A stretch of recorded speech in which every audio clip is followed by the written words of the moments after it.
এই জায়গায় পৌঁছে কানে ভেসে আসে সেই টয় ট্রেনের সিটি, যেন দার্জিলিং নিজেই জানিয়ে দিচ্ছে তুমি এসে গেছো। দূরে পাহাড়ের কোলে টয় ট্রেনের সেই সিটি বাজে। এই আওয়াজটাই দার্জিলিংয়ের প্রাণ। এর মধ্যে আছে এক অন্যরকম শান্তি। কানে বাজে টয় ট্রেনের আওয়াজ আর মনে হয় সত্যি দার্জিলিং এসে পৌঁছেছি।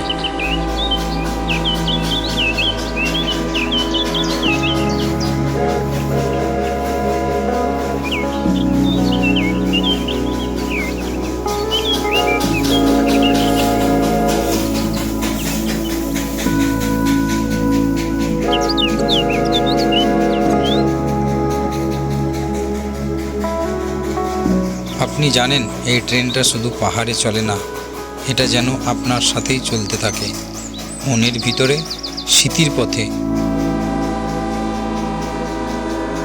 অনেক দূরে এই পাহাড়ের ওপর থেকে দেখা যায় ভারতের সবথেকে বড় পর্বত কাঞ্চনজঙ্ঘা। আর যখন রাস্তার পাশে হালকা হাওয়া বইতে বইতে চায়ের পাতার সেই মিষ্টি গন্ধ নাকে আসে, তখন বুঝে যাবেন আপনি পৌঁছে গেছেন পশ্চিমবঙ্গের সবথেকে সুন্দর জায়গা দার্জিলিং।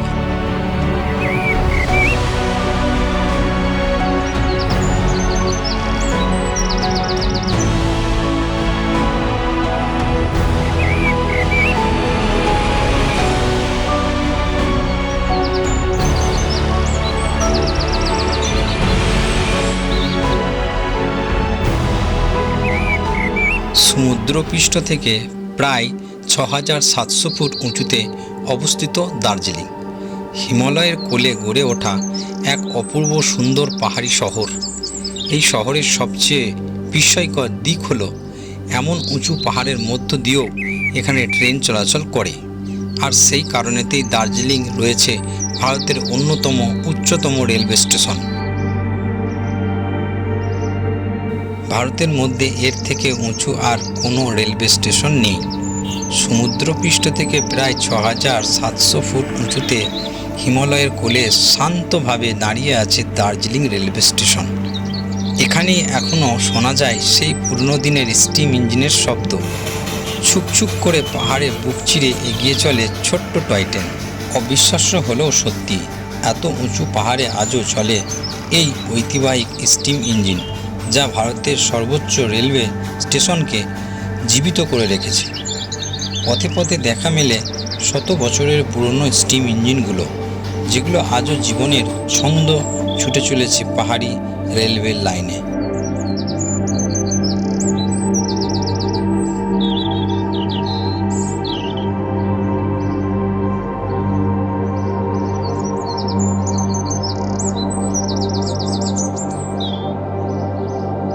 দাঁড়িয়েছে প্ল্যাটফর্মে, এখানে সবাই ঘুরে দিচ্ছে।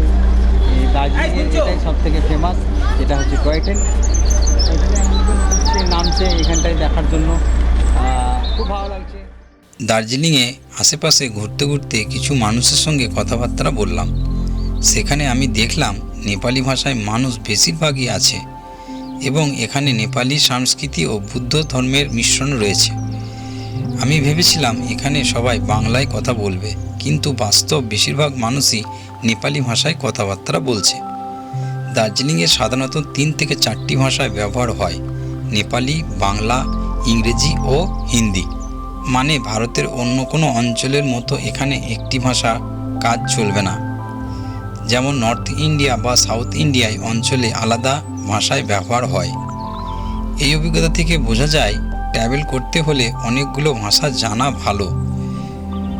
আপনাকে কমপক্ষে ২-৩টি ভাষা জানতে হবে, যাতে সহজে যোগাযোগ করা যায় এবং অভিজ্ঞতা সম্পূর্ণভাবে উপভোগ করা যায়।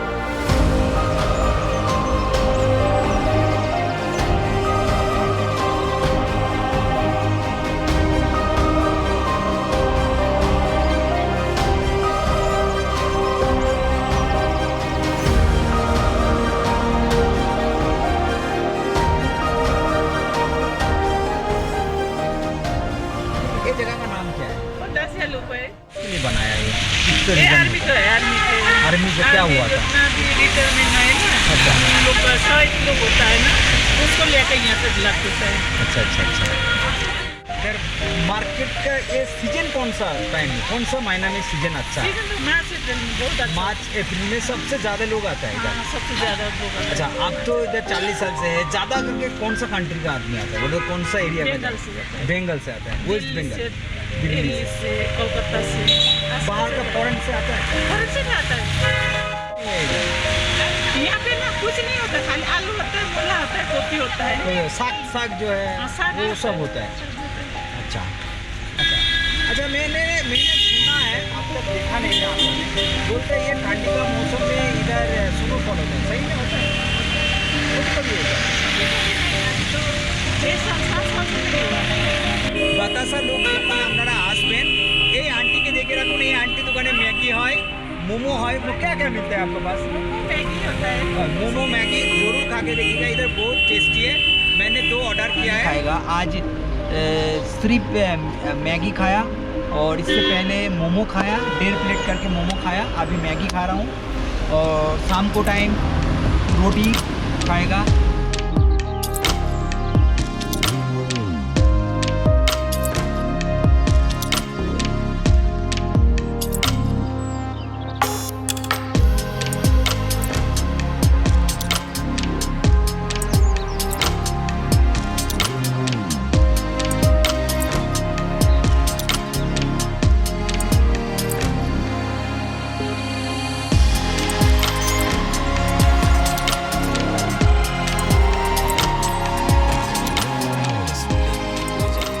কুয়াশায় ঢাকা পাহাড়, সবুজ চা বাগান আর টেনেদের সেই মিষ্টি শীষের শব্দ। কিন্তু আপনি কি জানেন, এই দার্জিলিংয়ের চা 100 বছর পুরনো টেনের থেকেও পুরনো ইতিহাস বহন করে। ব্রিটিশ ভারতের আমলে ইংরেজরা প্রথম এখানে চা চাষ শুরু করেছিল, কারণ এই জায়গায় আবহাওয়া আর মাটি গুণের এমন চা উৎপাদন হয় যার মানের সঙ্গে পৃথিবীর আর কোনো জায়গায় চা তুলনায় চলে না। এই দার্জিলিংয়ের চাই আজ বিশ্বের সর্বোত্তম চা হিসাবে গণনা করা হয়। প্রতি বছর এখানকার পাহাড়ির ঢালে চাষ হয় প্রায় 70 লক্ষ কিলো চা, যা ভারতের মোট উৎপাদনের মাত্রায় 1% হলেও তার গুণে আর ঘ্রাণে আর তার রঙে এই চা জয় করে নিয়েছে গোটা পৃথিবীকে। সবচেয়ে আশ্চর্য বিষয় জানেন, এই পাহাড়ের পাওয়া যায় পৃথিবীর অন্যতম দামি চা, দার্জিলিং সিলভার টিপস চা, যার 1 কিলোর দাম প্রায় 1.5 লক্ষ টাকা। এই চায়ের জন্যই দার্জিলিংকে বলা হয় দিস কুইন অফ অল টিজ। আর এখানকার রেল লাইন, স্টেশন, এমনকি শহরের গোড়াপতন সবই একসময় এই চায়ের রপ্তানির জন্যই গড়ে উঠেছিল। আজও দার্জিলিংয়ের প্রতিটি চা বাগান যেন ইতিহাসের পাতায় এক একটি জীবিত গল্প। প্রতিটি পাতায় লুকিয়ে আছে প্রাকৃতিক ছোঁয়া, মানুষের ঘাম আর 100 বছরের ঐতিহ্য। এই ভিডিওতে আমি আপনাদের দেখাতে চলেছি সেই জাদুকরী চায়ের বাগানগুলো, যেখানে সময় থেমে গেছে প্রাকৃতিকের কোলে, যেখানে পাহাড়, মেঘ আর চা বাগানের গন্ধ একসাথে মিশে তৈরি হয়েছে এক অমূল্য অনুভূতি।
দার্জিলিংয়ের সবথেকে পবিত্র আর সুন্দর দৃশ্য যেটা সবাই দেখতে চায় কিন্তু খুব কম মানুষই সত্যি দেখতে পায়, সেটা হলো মহিমাত্রী কাঞ্চনজঙ্ঘা। আমি দার্জিলিংয়ে ছিলাম প্রায় 3 থেকে 4টে দিন। প্রতিদিন ভোরে উঠে ছুটে গেছি সেই পাহাড়ে দেখার আশায়, কিন্তু আবহাওয়া যেন আমাকে দেখতে দিতে চায়নি। মেঘে ঢেকে যেত পুরো আকাশ, চারিদিক অন্ধকার, মনটা ভেঙে যেত একরকম হতাশা। তবু আশা ছাড়িনি, ভাবছিলাম হয়তো এবারও পাবো না দেখতে। কিন্তু একদিন সেই সকালটা যেন ঈশ্বর নিজে উপহার দিলেন। আকাশ পরিষ্কার, বাতাস ঠান্ডা, রোদ পড়ছে পাহাড়ের গায়ে, আর তখনই প্রথমবার এত কাছ থেকে দেখলাম কাঞ্চনজঙ্ঘাকে।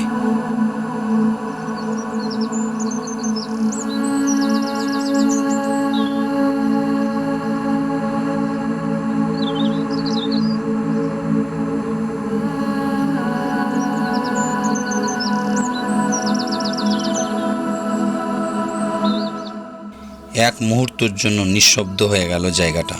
আমার চোখের সামনে দাঁড়িয়েছিল পৃথিবীর এক মহা সুন্দর সৃষ্টি, সাদা বরফে মোড়া সেই চূড়াগুলো যেন সূর্যই আলোয় সোনার মতো ঝলমল করছে। সত্যি বলছি, সেই দৃশ্যটা ছিল শুধু পাহাড় নয়, একটা অনুভূতি, এক প্রার্থনা, এক শান্তি। জীবনের অনেক কিছুই দেখেছি, কিন্তু সেই দিনের সকালটা আমার হৃদয়ে চিরদিনের মতো থেকে গেল।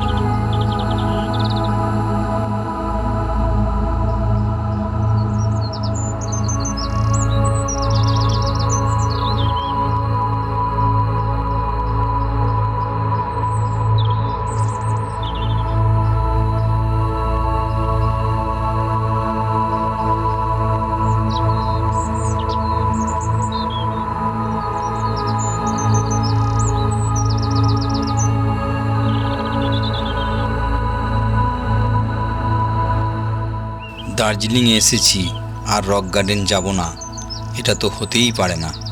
কারণ রক গার্ডেন মানেই দার্জিলিংয়ের হৃদয়। যে কেউ দার্জিলিং ঘুরতে এসে সে একবার না একবার অবশ্যই চলে যায় রক গার্ডেনে।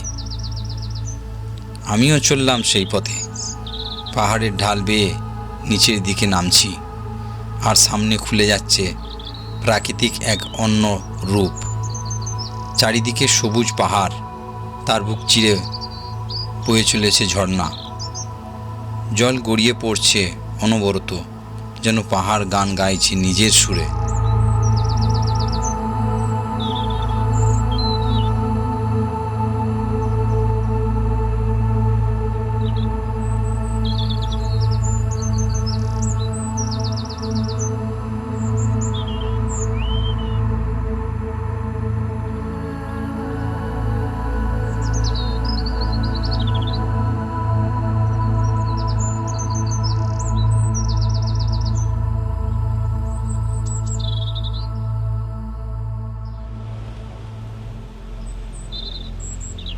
এমনই এক জায়গা যেখানে ক্লান্ত মনও যেন শান্তি খুঁজে পায়।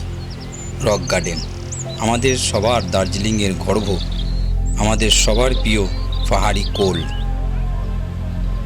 এই পাহাড়ের বুক চিরে অনবরত জল গড়িয়ে চলেছে নিচের দিকে, আর কোনো থামার বিকল্প নেই।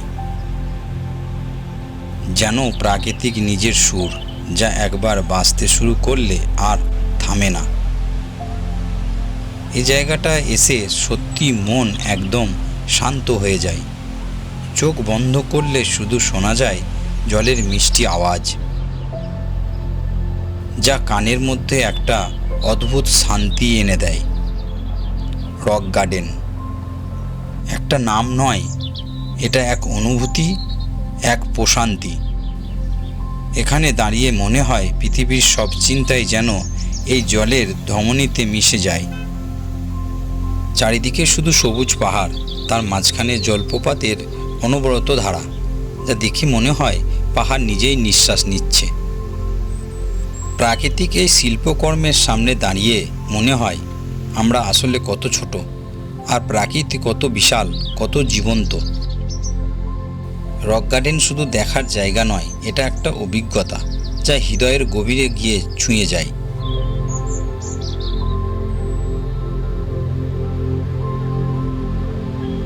পাথরের গায়ে জলের ছোঁয়ায় যেন সময়ের পুরনো কবিতা, যা প্রতি সেকেন্ডে নতুনভাবে গাওয়া হয়। পাহাড়ের কোলে লুকিয়ে আছে শান্তির আশ্রয়, যেখানে ক্লান্ত মন ফিরে পায় নিজেকে। বাতাসে ভেসে আসে জলের সুর, যা মন ছুঁয়ে যায় নিঃশব্দে, অচেনা প্রশান্তিতে। সূর্যের আলো যখন পড়ে জলের উপর, তখন মনে হয় প্রাকৃতিক হাসছে নিজের সৌন্দর্যে। রক গার্ডেন এমনই এক জায়গা যেখানে প্রতিটি পাথরেই আছে জীবন্ত সম্পদ। জল, পাহাড় আর সবুজ একসাথে মিশে এখানটা তৈরি করেছে এক জাদু, যা চোখ নয় হৃদয় দিয়ে দেখতে হয়। প্রতিটি সোঁত যেন বলে যায় গল্প, ভালোবাসার, ধৈর্য আর অন্তরের গল্প। এখানে দাঁড়িয়ে বোঝা যায় নিঃশব্দ কত গভীর হতে পারে। রক গার্ডেন শুধু একটা জায়গা নয়, এটা প্রাকৃতিক এক অদ্ভুত সঙ্গীত, যা কেবল অনুভব করা যায়, বোঝা যায় না।